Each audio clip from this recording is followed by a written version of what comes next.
আলহামদুলিল্লাহ, আমরা সবাই একমত যে আমরা আল্লাহ তাআলার প্রিয় হতে চাই, আমরা আল্লাহর আরো কাছে যেতে চাই।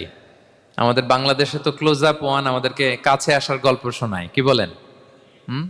বিবাহ বহির্ভূত একটা ছেলে মেয়ে কিভাবে একে অপরের কাছে আসতে পারে, এই হারাম রিলেশনের গল্প শোনায়। কিন্তু কোরআন আমাদেরকে কি করে আমরা আল্লাহর কাছে যেতে পারবো ওই গল্প শোনাবে। আলহামদুলিল্লাহ পড়েন।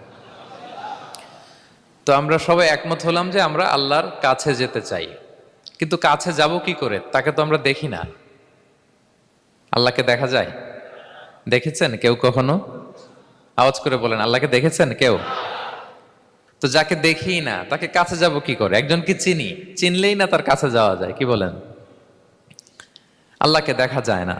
আল্লাহ বলেন, লা তুদরিকুহুল আবসার ওয়া হুয়া ইউদরিকুল আবসার ওয়া হুয়াল লতীফুল খবীর। পৃথিবীর কোনো চোখ আমাকে দেখে না, কিন্তু আমি সব চোখগুলোকে দেখি।